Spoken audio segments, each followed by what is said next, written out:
हां माझं सर. काय नाव आहे दुकानाचं? तर श्री बालाजी ज्वेलर्स. कुठं आहे दुकान? प्रेम कलेक्शनच्या समोर आहे सर. अच्छा. आणि उद्योग भवनमध्ये काय आहे? तर उद्योगमध्ये टनचं मशीन आहे सर. मशीन आहे. 29 तारखेला काय प्रकार घडला नेमका? तर 29 तारखेला मी श्री बालाजी ज्वेलर्स म्हणजे माझ्या खालच्या दुकानातून पैसे घेऊन इथले म्हणजे मयूरगडचे म्हणजे इथं उद्योग भवनला येऊन पैसे घेऊन शाहू चौकात गेलो सर पुण्याला मित्राला सोडायला. तर तिथं सर DBचे एक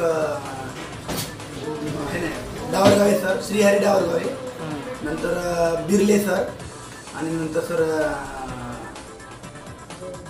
बडे सर आणि आणखी एक कोण सर 14 होते सर. हे सर कोण? खेळगे. काय केले तुम्ही? सर काही नाही, माझ्यापाशी एक 6 लाख रुपये होते. तर ते 75% तुम्ही मला द्या, 30% तुम्ही घेऊन जावा म्हणून. 70% मला द्या, 30% तुम्ही घेऊन जावा म्हणते सर. कशासाठी? सर हे इलेक्शनचं टाईम आहे आणि कसं काय तुम्ही पैसे बाळगलात. तुम्ही त्यांना सांगितलं नाही का मी व्यापारी आहे, माझ्याकडे मी सगळं? म्हणलो सर सगळं व्यवस्थित म्हणलो सर. तरी पण त्यांना तुम्ही काँग्रेसचे आहो का BJPचे आहो त्यांना माहिती आहे सर, आणखी मी सचिनच्या नावावर व्यापारी म्हणून माहिती आहे. त्यांना पूर्ण टोटल माहिती आहे. हां माहिती आहे सर. त्यांनी माझ्या दुकानपासून पाठीमागा आले सर. डावरगाव सर दुकानपासून पाठीमागा आले. म्हणजे त्यांनी तुमच्यावर वाच ठेवले? हां वाच ठेवून सर, वाच ठेवून. म्हणजे पहिले पूर्व नियोजित आहे सगळं? हां पूर्व नियोजित आहे सर. मग तुम्ही त्या ठिकाणी काय केलं? नाही सर मी आता मला आता 70% आणि 30% मुलांचं कुठलं काय असणार सर. नाही पण तुमच्याकडलं काय केलं तुम्ही? रक्कम जप्त करून घेतली का? हां 1.5 लाख रुपये घेतले सर त्यांनी. कोणाच्या मध्यस्थीने घेतले? नाही 1.5 लाख रुपये घेतले डायरेक्ट खळगे सरांनी घेतले सर. खडगे सरांनी 1.5 लाख घेतले. हां. आणि काय म्हणले? आणि काही नाही, आता बॅग नंतर सोडले सर 1.5 लाख रुपये. किती वेळानंतर सोडले? 4 घंटे एका फर्निचरच्या दुकानामध्ये भूषण ठेवलं. कोणतं फर्निचरचं दुकान होतं ते? शाहू चौकात एक दुकान आहे सर. काय आठवत नाही दुकान? नाही दुकान आठवतंय पण नाव माहिती सर.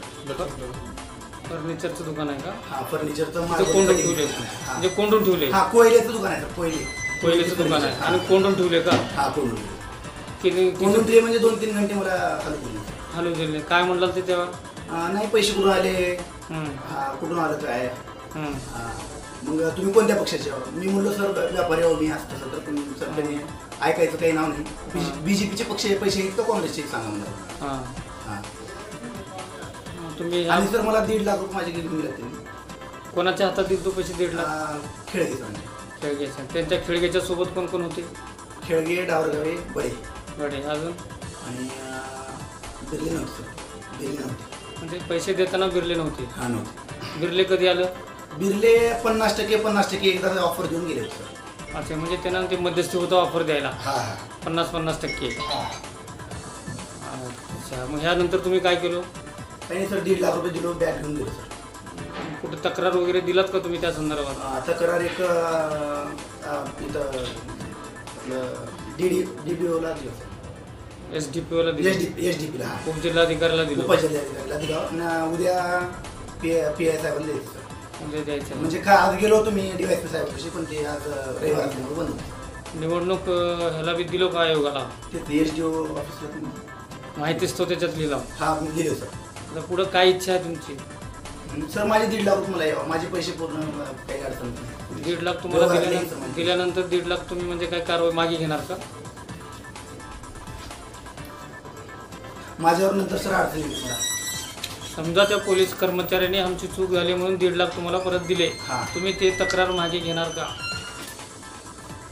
सर तक्रार वापस घेणार आणि लिहून घेणार त्यांच्याकडून, मला पुढे नंतर त्रास होणार नाही.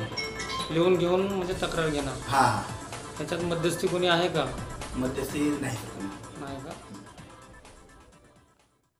आदरणीय जाधव साहेब या ठिकाणी उपस्थित आहेत.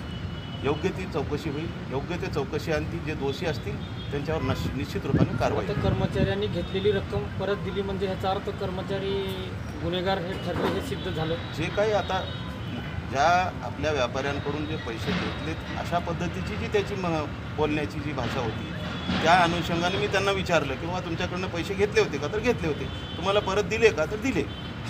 त्यानंतर जी काही योग्य ती कारवाई प्रशासकीय यंत्रणेवर पोलीस डिपार्टमेंटच्या मार्फत त्यांच्या कर्मचाऱ्यांची चूक असेल तर त्यांच्यावर योग्य ती कारवाई ते करतील. तर आज पाहिलं तर उदगीर शहरामध्ये अनेक अवैध धंदे भरमसाठ चालू आहेत. मी संबंधित सर्व पोलीस स्टेशनच्या संबंधित अधिकाऱ्यांना DYSP असतील, PI असतील, ॲडिशनल SP असतील आणि